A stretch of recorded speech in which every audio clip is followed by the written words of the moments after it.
Now, how does one violate rights? How does one violate rights? The only way to violate somebody's right, we're talking about freedom of action, right? Freedom to pursue your life. So what is it that's going to interrupt your ability to pursue your life? What is it that can stop you from doing the things that you rationally believe are going to make your life the best life that it can be? Well, there's really only one thing out there that other people can do to you to prohibit you from pursuing your life, and that is force. That is violence. And, you know, violence, force, can also be fraud, but it's stepping in your way. It's stopping you. It's putting a gun to your head. It's deceiving you. And that's what your neighbors are not allowed to do under the system of rights. The system of rights recognizes the individual's sovereignty to go after his own life free of coercion, free of force, free of other people using force to dictate what they think he should be doing. It's simple. It's laissez-faire, leave us alone. That's what the doctrine of individual rights really stands for. Think about healthcare. How can healthcare be a right? In a sense, it is a right. You have a right to healthcare. In the sense that you have a right to pursue healthcare. The government should not stop you from visiting your doctor. The government should not interrupt your decision, together with your physician, to choose what treatment you should get or what treatment you shouldn't get. The government should not use force to tell a doctor what medicines he can prescribe to you and what medicines he cannot prescribe to you. That's your right to health care. Your right to pursue health care, free of anybody else's force upon you. Indeed, the government's job is to, if there's a fraudulent doctor or a doctor who steals or who cheats, then the government's role is to come in and protect you from those kind of people, to protect you from their use of force against you. But other than that, the government has no role. It has no place to step in. And how is the only way it can provide you with health care? How can the government provide you with health care? Only by using force and taking it from somebody else, whether it's taking money or whether it's forcing a doctor to do stuff he does not want. So when people talk about a right to health care, they're talking about violating some people's rights in order to give you something you have not earned.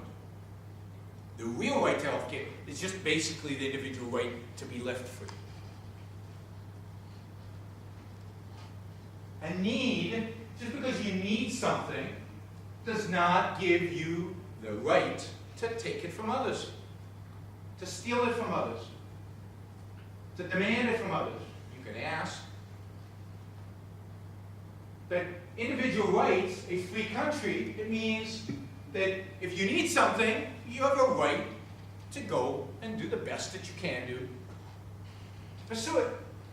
Whether it's, again, healthcare or a job or wealth or an iPod or an iPhone. You have a right to earn a living and buy these things. Now, so the essence of individual rights is to protect individual freedom. The whole revolution of individual rights is a revolution that says that we're not going to put state first and we are all slaves to that state in some form or another, or collective or group or somebody's need first. The whole revolution of individual rights is that we're going to put the individual first and make the state the individual's servant. Government is a servant of the people. And what does that mean? It means that government plays a role, one role, and that is to allow people to stay free, to leave people free. So it takes away the crooks and the frauds, and it arbitrates disputes, but otherwise, it has no role. Now, the left would like us to believe that rights are not based on anything in reality. They're just whatever, they're complete subjectivists. They would like us to believe that rights are just invented, that indeed rights are gifts. Right? Rights are gifts that government provides us. So again, right to health care, the right to a minimum wage, all those are gifts from the government. And yes, they say, conflicts inherent in human nature. The fact that there's a conflict between the gift that I'm giving the doctors and the gift that I'm giving, the patient, the fact that there are conflicts there, that's just life, and that's what we need politics for, and that's why we need democracy. We need to be able to vote on all these things. And ultimately, to them, all this boils down to absolute democracy. Again, democracy that's being influenced in the background, but if you can get the votes, then it's good. The majority rules. Now, anybody who really understands rights as individual freedoms, that's incompatible with this notion of democracy. Democracy is anti-individual rights. Democracy is the tyranny of the majority. That's not my statement. That was what the founding fathers of America called it. When Athens didn't like what Socrates was doing in the streets of Athens, he was corrupting the youth, right? He was telling them that maybe those myths about the gods weren't true. There's lots of back and forth, and challenging their ethics and challenging their religion.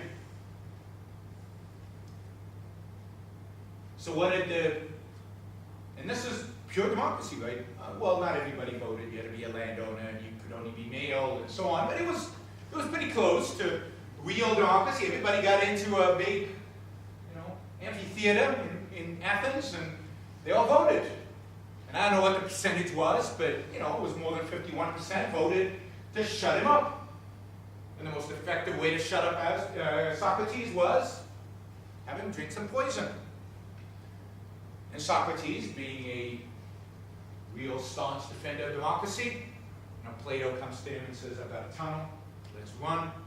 Socrates says, no, I believe in democracy, the people have spoken, and he drinks the poison and dies. But that's democracy, right? If 51% of the people think we should build a tennis court on my house, then that's what should be done, right? Individual rights say, if I have a right to my own property, then 99.9%, I'm assuming I'm voting against, 99.9% of the people can want to build a tennis court on my property, and they can't.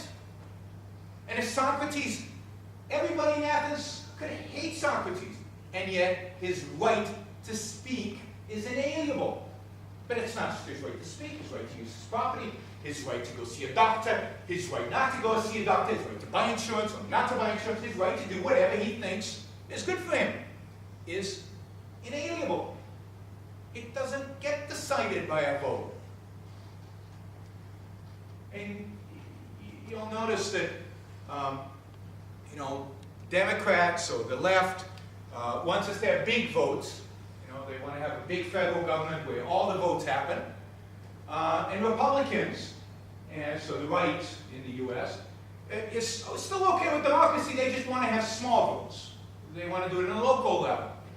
So they're not okay with the federal government stealing my home, but they're okay with the local government stealing my home.